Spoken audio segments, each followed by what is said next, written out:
नमस्कार। Exam happy by Jharkhand channel में आपका स्वागत है। तो दोस्तों, जुड़ चुका हूं मैं यहां पर आपके लिए जेटेट परीक्षा 2025-26 की तैयारी को लेकर के। यदि आप झारखंड राज्य में जेटेट परीक्षा में परचम लहराना चाहते हैं तो आपको यहां पर देखिए जेसीईआरटी जैक का किताब से आपको तैयारी करना होगा। बाहर का कहीं से कोई भी प्रश्न आपको प्रैक्टिस सेट से नहीं आएगा। यदि आप चाहते हैं कि जेसीईआरटी जैक की किताब से तैयारी करें तो आपको यहां पर सारा कुछ इस चैनल पर उपलब्ध है। यदि जेसीईआरटी जैक की किताब के सारे प्रश्न को देखना चाहते हैं तो आप यहां से अवश्य जुड़े। बाहर का प्रैक्टिस सेट बनाने की कोई आवश्यकता नहीं है, क्योंकि हम आपको यहां पर जो जैक का किताब चल रहा है उससे ही सारी तैयारी आपको करवा रहे हैं, जिससे कि आपको यहां पर कम पढ़ करके, कम प्रश्न बना करके अधिक से अधिक हूबहू प्रश्न यहाँ से आते हैं। ठीक है। इसके पहले अभी जैक ने 2 आकलन परीक्षा लिए थे। आप देखिएगा कि जैक के किताब का हूबहू प्रश्न छपा हुआ था। ठीक है।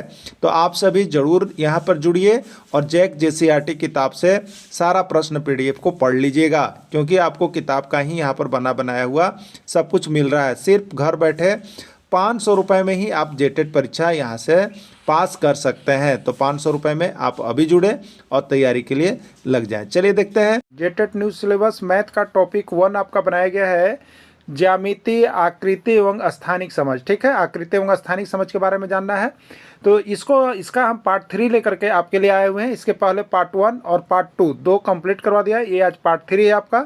ये पार्ट 3 सेशन कहाँ से लिया गया है वो हम आपको दिखा देते हैं।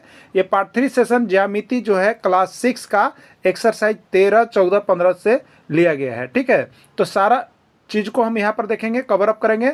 आप यहाँ पर ज्यामिति, आकृति एवं स्थानिक समझ से क्या क्या पढ़ना है वो सारा चीज़ को हम यहाँ पर क्लियर कर दे रहे हैं और यही चीज़ आपको देख करके जाना है। ठीक है। चलिए, तो ये आपका पार्ट 3 में स्टार्ट है आपका ब्रीथ से। ठीक है। ब्रीथ के बारे में यहाँ पर आपको पार्ट 3 में पढ़ना है।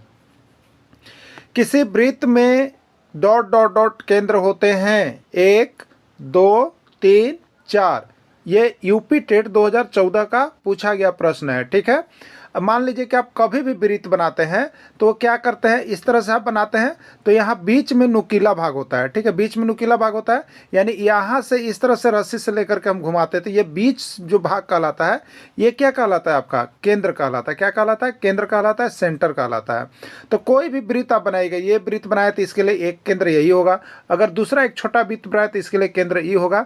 यानी किसी वृत्त में केवल एक ही केंद्र हो सकता है।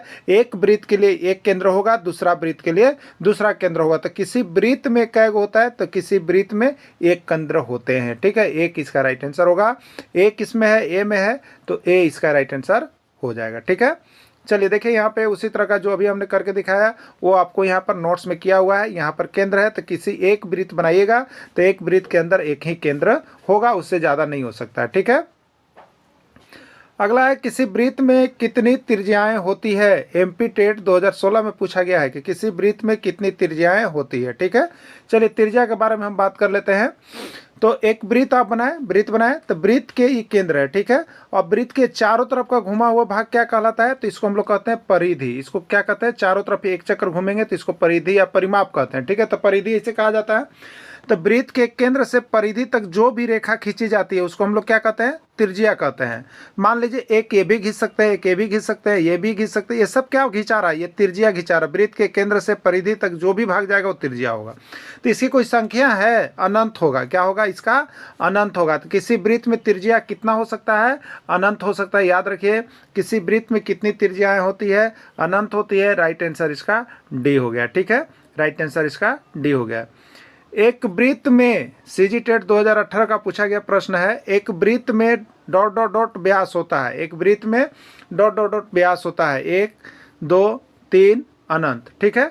एक वृत्त में व्यास होता है। चलिए वृत्त की बात करेंगे। वृत्त केंद्र हो गया, तो वृत्त के केंद्र से दोनों और परिधि के मिलाने वाले, दोनों और परिधि का केंद्र से जो भी होके गुजरेगा ये क्या कहलाएगा, व्यास कहलाएगा। ये पूरा भाग क्या कहलाएगा, व्यास कहलाएगा। ये पूरा इस पार से इस पार जो हम चले गए ये क्या कहलाएगा, व्यास कहलाएगा। कै गो हम खींच पा रहे, देखिए कै गो खींच पा रहे हैं, अनंत। कै गो खींच पा रहे हैं, अनंत। खाली केंद्र से जो भी पास करके परिधि तक दोनों और मिला देगा वही व्यास है। तो अनंत व्यास इसमें खींचा जा सकता है। राइट आंसर अनंत होगा, डी होगा। ठीक है। चलिए नेक्स्ट है, वृत्त की सबसे बड़ी जीवा को क्या कहते हैं। वृत्त की सबसे बड़ी जीवा को क्या कहते हैं, हरियाणा टेट 2016 में पूछा गया है। केंद्र है, परिधि है, व्यास है, वृत्तखंड है। ठीक है, देखिए वृत्त की एक वृत्त है, इसमें परिधि के दोनों ओर मिलाने वाले भाग को क्या कहते हैं, जीवा कहते हैं। ये सब जीवा है। लेकिन सबसे बड़ा कौन होगा, तो जो केंद्र से गुजरेगा वो सबसे बड़ा होता है। तो केंद्र से जो गुजरे सबसे बड़ी जीवा, ये भी जीवा है लेकिन ये केंद्र से गुजर रहा था, केंद्र से गुजर रहा था, इसका नाम क्या बदल जाएगा, व्यास हो जाएगा। तो वृत्त की सबसे बड़ी जीवा कौन होती है, उसकी व्यास होती है। कौन होती है, व्यास होती है। राइट आंसर इसका सी हो जाएगा। त्रिज्या और व्यास में क्या संबंध है, आर बराबर 2d, आर बराबर d/3, डी बराबर 2r, डी बराबर r/2। पंजाब टेट 2016 का पूछा गया प्रश्न है कि त्रिज्या और व्यास में क्या संबंध है। ठीक है, आइए एक यहाँ पर वृत्त बनाते हैं। ठीक, वृत्त के केंद्र से परिधि तक जो खींचेंगे वो त्रिज्या होगा, इधर भी हाँ वो मान लीजिए, और यहाँ भी आएंगे तो ये भी क्या होगा, त्रिज्या होगा। ठीक, और ये केंद्र से जैसे मान लीजिए ये ए है और ये बी है, तो ओ ए त्रिज्या है और ओ बी भी त्रिज्या है। अब पूरा ए बी क्या है, तो ए बी पूरा ये व्यास है, ए बी पूरा व्यास है। ठीक है, तो डी बराबर क्या हो जाएगा, ए बी के लिए हम क्या लिख सकते हैं, ओ ए प्लस ओ बी। ठीक है, तो ओ ए भी आर है और ओ बी भी आर है, तो डी बराबर आर प्लस आर कितना हो जाएगा, 2r। तो डी बराबर 2r इसका संबंध होता है, या हम लिख सकते हैं आर बराबर d/2 लिख सकते हैं। यही दो संबंध डी और आर में चलेगा। ठीक है, तो यहाँ पर डी बराबर 2r होगा। राइट आंसर सी होगा। देखिए यहाँ पे बनाया हुआ है, आपको क्लियर यहाँ पर कंफ्यूजन दूर किया हुआ है, आप इससे समझ लीजिएगा, बाकी तो हमने आपको बता ही दिया। ठीक है, देखिए आपको ज्यामितीय आकृतियों का स्थानिक समझ का इतना ही टॉपिक को पढ़ना है, और अभी इसका क्लास 7 भी अभी आपके लिए लॉन्च होगा, उसको भी देख लीजिएगा, क्योंकि ज्यामितीय आकृतियों का स्थानिक समझ से लगभग 5 से 6 प्रश्न आपके एग्जाम में आते हैं। ठीक है, हर चैप्टर से रहेगा इसमें, इसलिए इसको देख करके ही आप लोग जाइएगा। ये बहुत बड़ा पाठ है, छोटा पाठ नहीं है। ठीक है, अभी बहुत सारा इसमें प्रश्न आएगा, हर टॉपिक को आपको देखना अनिवार्य है, हर पार्ट को देखना अनिवार्य है। गणित में अगर आप 25 क्रॉस करना चाहते हैं तो ठीक है, तो आप सभी जरूर जुड़िए, जरूर यहाँ से नोट्स लेकर पढ़िए, जिससे कि आपका अबर जो है आपका जेटेट एकदम एक बार में ही निकल जाए। ठीक है, किसी तरह का एक्सक्यूज ना रहे, नहीं तो फिर बहुत दिनों के बाद आती है आपके लिए। एक बार जेटेट चला गया तो हाथ से, इसलिए कोई चुकेंगे नहीं परीक्षा में, सब JCERT नोट्स या JCERT पुस्तक बना करके ही जाएंगे। ठीक है, चलिए अगला प्रश्न है, 6 सेंटीमीटर त्रिज्या वाले वृत्त का व्यास ... है। ये राजस्थान टेट 2012 का पूछा गया प्रश्न है। 3 सेंटीमीटर, 6 सेंटीमीटर, 12 सेंटीमीटर या कोई नहीं। ठीक है, 6 सेंटीमीटर त्रिज्या वाले वृत्त का व्यास क्या होगा आपको बताना है। क्लियर, देखिए यहाँ पर 6 सेंटीमीटर त्रिज्या, तो आर कितना है बताइए, 6 सेंटीमीटर है। ठीक, वृत्त का व्यास है आर आपका 6 सेंटीमीटर हो गया, तो डी बराबर क्या होता है बताइए, डी बराबर होता है, अभी आपको पता है 2r होता है, फॉर्मूला आप जान गए हैं, डी बराबर 2r। त्रिज्या का दुगना व्यास होता है, तो 2 और r का मान 6 है, तो 2 गुने 6 यानी 12 सेंटीमीटर होगा। राइट इसका आंसर, तो यहाँ पर 12 हो जाएगा। ठीक, अगर त्रिज्या दिया है, अगर त्रिज्या दिया है और व्यास पूछेगा तो दुगना हो जाएगा, अगर व्यास दिया है और त्रिज्या पूछेगा तो आधा हो जाएगा। ठीक है, चलिए अब देखिएगा यहाँ पे, ये आपको यहाँ पे सॉल्व किया हुआ है। ठीक है, और ये एग्जाम हैप्पी भाई झारखंड चैनल का है लोगों, आप ये देख रहे हैं, ये मोबाइल नंबर है, इस पर आप संपर्क करके कभी भी जुड़ सकते हैं यहाँ से, और सारा JCERT का नोट्स PDF यहाँ से आप ले सकते हैं और उसका तैयारी कर सकते हैं। ठीक है, एक वृत्त जिसका व्यास 42 सेंटीमीटर है, उस वृत्त का त्रिज्या कितना होगा, 84, 88, 86 या 21। ठीक है, देखिए क्या दिया हुआ है, सबसे पहले हम लोग देखेंगे यहाँ पे, एक वृत्त का व्यास यानी डी दिया हुआ है कितना, 42 सेंटीमीटर, आर क्या होगा आपको बतलाना है। ठीक, देखिए अगर जनरली आप तो जानते हैं कि व्यास त्रिज्या क्या होता है, तो व्यास का आधा होता है, आप फटाक से कर लीजिए। नहीं जानते तो एक फार्मूला याद रखिए, कोई एक, तो एक फार्मूला हम जानते हैं कि डी बराबर कितना होता है, 2r होता है। एक ही फार्मूला, देखिए बार बार 20 तरह का फार्मूला मत याद रखिए, एक फार्मूला याद रखिए और उससे हल करने सीख जाइए, आपको कभी भी दिक्कत नहीं आएगा। ठीक है, तो डी बराबर 2r होता है, डी हमको देखिए दिया है 42 और बराबर कितना हो जाएगा, 2r होगा ना। सामने सामने कटता है कि नहीं बताइए, सामने सामने कटता है, और नहीं कटता है तो आप ऐसे आप कर सकते हैं, r बराबर क्या हो जाएगा, 42/2, 2 से ये कितना बार कटेगा, 21 बार में। ठीक है, तो r बराबर हो गया 21 सेंटीमीटर, यही इसका राइट आंसर हो जाएगा। 21 सेंटीमीटर डी में है, और यूपी टेट 2014 का पूछा गया प्रश्न है। एक भी प्रश्न छूटे नहीं, अबर मौका छूटे नहीं, और जेटेट का गोल हटे नहीं। ठीक ना, इसलिए जेटेट एकदम निकालना है, बस JCERT किताब का पूरा कंप्लीट पढ़ के जाना है। एक वृत्त जिसकी त्रिज्या 7 सेंटीमीटर है उस वृत्त की परिधि ज्ञात करें। 44 सेंटीमीटर, 46 सेंटीमीटर, 48 सेंटीमीटर या 52 सेंटीमीटर क्या होगा। ठीक है, देखिए वृत्त का परिधि क्या होता है। वृत्त का परिधि एक गोले पूरे चक्कर लगाने की दूरी को हम लोग कहते हैं, इसी को वृत्त की परिधि कहते हैं। ठीक है, जैसे ये आयत या वर्ग में क्या होता है, इसको हम लोग परिमाप कहते हैं ना, तो इसको वृत्त की परिधि या कभी कभी देखिए परिमापों लिख देता है। ठीक है, तो एक पूरे चक्कर लगाने में तय की गई दूरी को वृत्त की परिधि परिमाप कहते हैं। ठीक है, तो वृत्त का परिधि ज्ञात करना है। वृत्त की परिधि का सूत्र होता है 2πr, सबको याद कर लीजिए। वृत्त की परिधि बराबर होता है 2πr, जहां पाई का मान हम लोग हमेशा लेते हैं लगभग 22/7 या 3.14, लेकिन ज़्यादा यूज किसका होगा, 22/7 का होगा। ठीक है, तो चलिए वृत्त का परिधि निकालना था। 2πr फॉर्मूला होता है 2 पाई का मान रखेंगे 22/7 इंटू आर मेरा दिया हुआ है 7। ठीक है, 7 7 कट गया, होता है 22 दूनी 44, यानी 44 सेंटीमीटर परिधि इसका होगा। 44 किस में है, ए में है, तो ए ही इसका राइट आंसर हो जाएगा। ठीक है, यहाँ पे सारा कुछ देखिए आपको बनाया हुआ है, सारा कुछ मेंशन किया हुआ है। अगर वहाँ पे नहीं आप लिख पाए तो यहाँ पे आपके लिए लिखा हुआ है। ठीक है, संपर्क नंबर देखिए यहाँ पे दिया हुआ है, आप जल्दी से संपर्क कर लीजिएगा। आपके लिए ही हम यहाँ पर डेली हैंड रिटेन नोट्स बनाते हैं, जिससे कि आपका एग्जाम का पारदर्शिता बने रहे, साथ में एग्जाम में आपका अच्छा स्कोर आ जाए। ठीक है, एक वृत्त जिसकी त्रिज्या 7 सेंटीमीटर है उस वृत्त का क्षेत्रफल क्या होगा। 144, 154, 134 या 194 वर्ग सेंटीमीटर होगा। क्या होगा आपको बतलाना है। ठीक है, चलिए एक वृत्त है मान लीजिए जिसकी त्रिज्या, तो त्रिज्या ये हो गया 7 सेंटीमीटर है। वृत्त का क्षेत्रफल क्या होगा। ठीक है, वृत्त का क्षेत्रफल का सूत्र याद होना चाहिए जरूर आप सभी को। वृत्त का क्षेत्रफल होता है πr²। ठीक है, वृत्त का क्षेत्रफल क्या होता है याद रख लेंगे, πr² होता है, जहाँ पाई का मान 22/7 हम लेंगे, तो 22/7 इंटू r², तो r देखिए मेरा 7 दिया है, तो ये 7 का स्क्वायर होगा। ठीक है, अब हम क्या कर सकते हैं बताइए, 7 का स्क्वायर हो गया, तो 22/7 गुने 7 का स्क्वायर, इन दो बार लिखेंगे 7 गुने 7, 7 से 7 कट गया, 2 सते 14, 2 सते 14 1 15, 154 सेंटीमीटर स्क्वायर इसका आंसर होगा। 154 सेंटीमीटर स्क्वायर किस में है, बी में है, तो बी ही इसका राइट आंसर हो जाएगा। क्लियर, चलिए तो बी इसका राइट आंसर हुआ। बाकी यहाँ पर देखिए वहाँ जो हम सोल्यूशन कर रहे थे, ये सोल्यूशन आपको यहाँ भी किया हुआ है, जो भी पीडीएफ लेते हैं। देखिए आपके लिए वीडियो से पढ़ना उतना आसान नहीं होगा मैथ सेशन के लिए, कि आपको अगर उतारना हो तब, अगर केवल आपको पढ़ना है तो कोई दिक्कत नहीं है, लेकिन यदि आप पीडीएफ लेकर के अपने घर बैठे तैयारी करना चाहते हैं तो पीडीएफ ले लीजिए, बहुत ही चीप रेट में।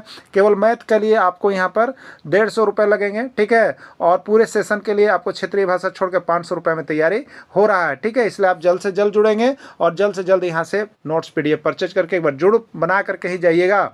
एक वृत्त का व्यास 22 सेंटीमीटर है, उस वृत्त की त्रिज्या क्या होगी। राजस्थान टेट 2019 का पूछा गया प्रश्न है। जल्दी जल्दी आप लोग बनाइएगा, जल्दी जल्दी कमेंट कीजिएगा। सभी को देखिए जब भी आपका लाइव सेशन चल रहा हो तो आप यहाँ पर क्या कीजिएगा, आप पेन और कॉपी लेके बैठिए और बना के हल करके हमें बताइए। ठीक है, आपके कॉमेंट का हम इंतजार करते रहते हैं, आप सभी अवश्य कॉमेंट में भाग लीजिएगा। एक वृत्त का व्यास 22 सेंटीमीटर, उस वृत्त की त्रिज्या क्या होगी बताइए।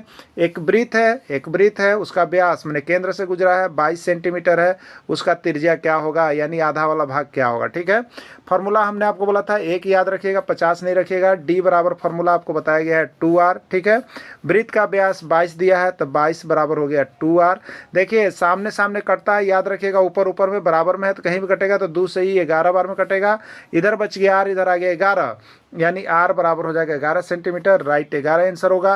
11 किस में है, ए में है, ए आपका राइट आंसर हो गया। ठीक है, चलिए नेक्स्ट देखते हैं। यहाँ पे बाकी आपका सॉल्यूशन किया हुआ है, जिनको नहीं समझ में आ पा रहा है या पीडीएफ ले लीजिए और सॉल्यूशन सब कुछ करके आपको हम दे रहे हैं, यहाँ से देख लीजिए। संपर्क नंबर आपको दिया हुआ है, जल्दी से संपर्क करके जुड़िए।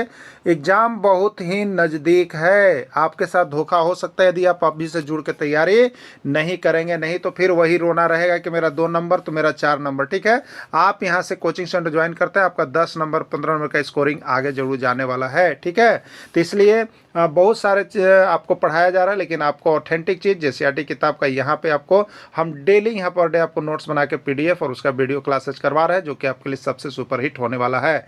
इसके पहले भी हुआ है। ठीक है, एक वृत्त की त्रिज्या 28 सेंटीमीटर है, उस वृत्त का व्यास ज्ञात कीजिए। ठीक है, चलिए सूत्र एक ही आपको बताए हम, d बराबर 2r, तो d बराबर 2r, तो 2 इंटू आर, त्रिज्या दिया है मतलब r दिया है, 28 दिया है, 28 दूनी कितना होगा बताइए 56, तो 56 सेंटीमीटर इसका राइट आंसर होगा।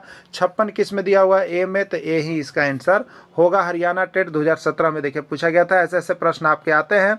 देखिए आपको ज्यामिति से एक भी प्रश्न छूटेगा नहीं, इसका हर पार्ट को आपको बना लेना है। ठीक है, क्योंकि हमने हर क्लास 5 से भी आपको इंक्लूड कर दिया, क्लास 6 से भी इंक्लूड कर दिया। अब नेक्स्ट जो पार्ट आने वाला है वो क्लास 7 से इंक्लूड होगा या और 8 से होगा। तो चारों पार्ट आप बना लेते हैं तो आपका 1 से 5 या 6 से 8 में कहीं भी ज्यामिति में से इस तरह का प्रश्न होगा तो इससे बाहर नहीं जाएगा, एकदम 100% आप वादा कीजिए। ठीक है, चलिए एक वृत्त की त्रिज्या 14 सेंटीमीटर है, उस वृत्त के चारों ओर एक परिक्रमा करने का माप बताइए। ठीक है, तो वृत्त के चारों ओर एक परिक्रमा करने का माप बताना है आपको। 22 सेंटीमीटर, 44 सेंटीमीटर, 88 सेंटीमीटर या 84 सेंटीमीटर। पंजाब टेट 2017 का पूछा गया प्रश्न है। ठीक है, अब देखिए यहाँ पे वृत्त के चारों ओर एक परिक्रमा करने को हम क्या कहते हैं बताइए, उसको वृत्त की परिधि कहते हैं, उसी को वृत्त का परिमाप कहते हैं। तो वृत्त की परिधि या परिमाप दोनों का सूत्र 2 पाई आर ही होता है। एक बार देखिए एग्जाम में परिमाप पूछ दिया था, सभी का कंफ्यूजन हो गया था, इसलिए परिधि परिमाप एक ही चीज़ है, याद रखिएगा 2 पाई आर पर इसको बनाइएगा आप सभी को। ठीक है,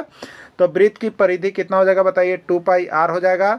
2 गुने पाई 22/7 और आर आपका कितना दिया हुआ देखिए 14 है, 7 दूनी 14 हो गया। अब कितना हो गया 22 दूनी 44, 44 दूनी 88, यानी 88 सेंटीमीटर इसका परिमाप होगा।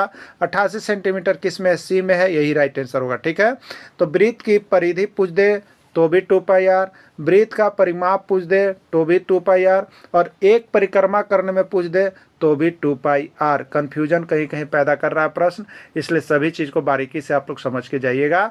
बाकी नीचे आपको सारा चीज़ सॉल्यूशन किया हुआ है, आप सभी देख लीजिए और कर लीजिए। ठीक है, एक घन में कितने शीर्ष होते हैं, 6, 7, 8 या 12।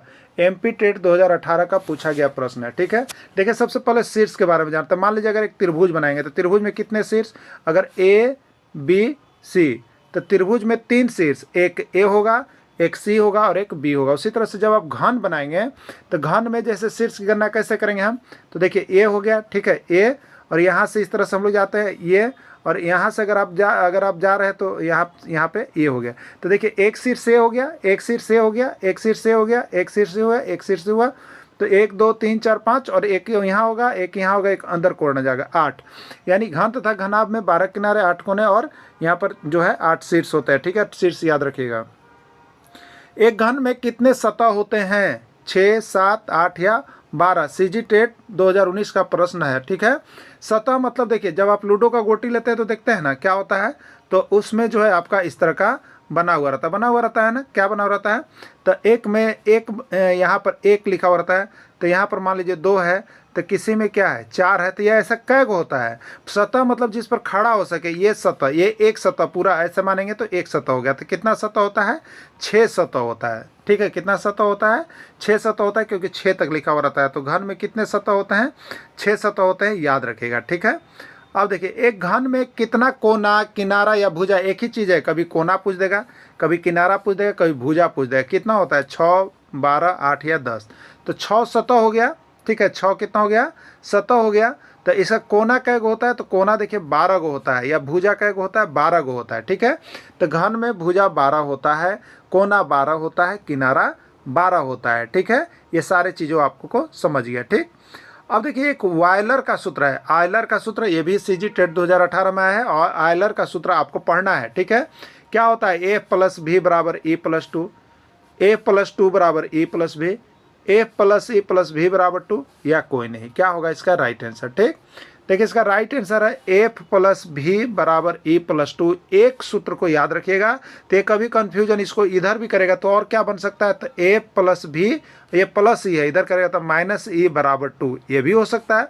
लेकिन हमको एक चीज़ याद रखना है कि एफ प्लस भी बराबर ई प्लस क्या होता है, 2 होता है। ठीक है, ठीक है, यहाँ पे हो गया। चलिए अब देखिए अगला, एफ से क्या है, एफ से फेस है, ई से क्या है, एज किनारा कोना भुजा, बी से वर्टेक्स या शीर्ष है। ठीक, एक घनाभ में कितने सतह होते हैं, तो घन या घनाभ दोनों में कितने सतह होंगे बताइए, 6 सतही होंगे। ये यूपी टेट 2016 का पूछा गया प्रश्न है, 6 सतही होंगे। ठीक है, तो यहाँ पर लिख दिए हैं, देखिए आपके लिए नोट में कि घन या घनाभ में 12 किनारे या 12 भुजा होते हैं, घन या घनाभ में 6 सतह होता है, घन या घनाभ में 8 कोने 8 या शीर्ष होते हैं। ठीक है, क्लियर हो गया। चलिए अब अगला